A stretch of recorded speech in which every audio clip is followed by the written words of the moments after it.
My dad and my grandmother were in the hallway of this house.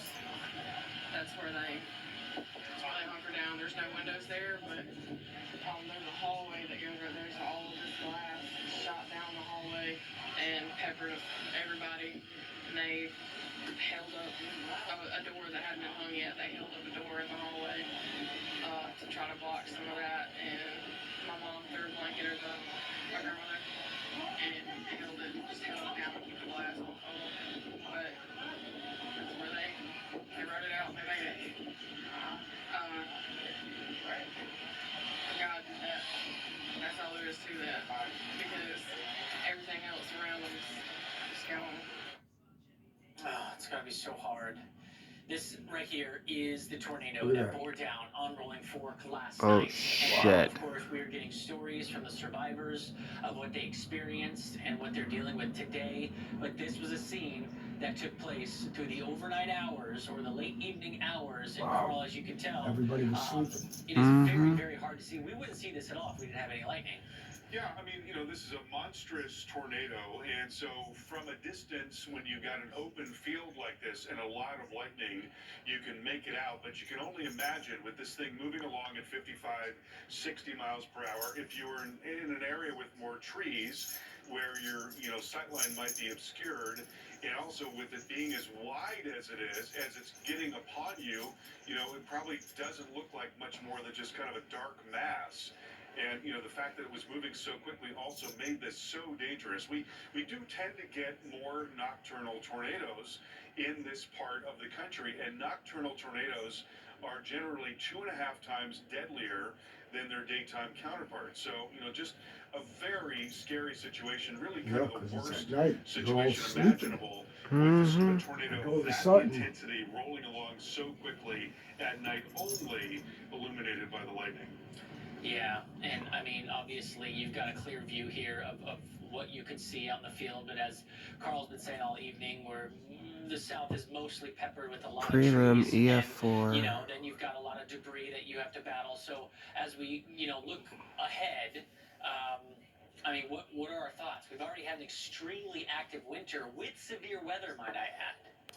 Yeah, unfortunately, we're right at the point at which we tend to see severe weather really ramping up across the south. This is really the beginning of that. When you look at the tornado climatology in Mississippi, this is going back from 2012 to 2021.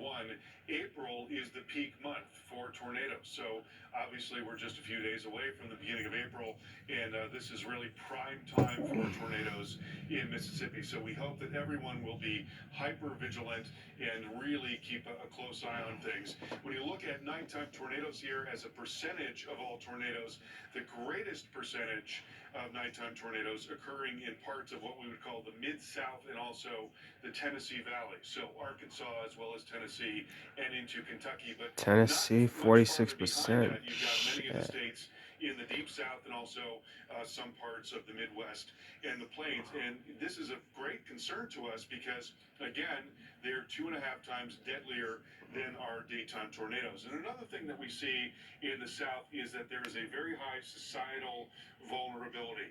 Because in part you get more of these nocturnal tornadoes, because you've got a fair amount of tree cover, but because there's a lot of mobile homes as well across much of the South that don't hold up the same way to tornadoes. And so it's really important to have, a plan of action and have some place to get to if you are in a mobile home and you live in that vulnerable area. Wow. Like a community shelter. Yes. Or a friend's house. Yes, anything. Anything. Right. And I want to look at tomorrow because we still have severe weather we got to get through. I think most of tonight, most of us can sleep soundly because a lot of the storms have fizzled, which is good. We go into tomorrow, and once again, we can see storms populate. So you've got a Torcon value here, once again, in Mississippi and parts of Louisiana at a 3. Thankfully, it's not as high as we saw just yesterday, but let's not forget that a Torcon of 3 can still produce tornadoes. We've seen that so often this year alone. So we, take a look at our timeline here, Saturday night into Sunday morning. I mean, we'll just start you off with an active storm that could be racing towards Alexandria. You got a system right across I-10 near Lafayette. I mean, look at the size of that thing on the bottom part of your screen with a very, very large updraft strength. It could be even a supercell storm that could produce some rotation. So this boundary is still here is what I'm trying And of course, we'll see a lot of this pop up through the afternoon and going into the evening hours. You take a look at your Sunday afternoon, and you've got some storms once again right around Alexandria. And then as we go in towards the I-20 corridor near Jackson, I want to show you real quick what our Sunday looks like. Most of us stay quiet, especially those areas that were just hit pretty hard, but the boundaries to our south, and it could be lifting north throughout the afternoon. Stay vigilant.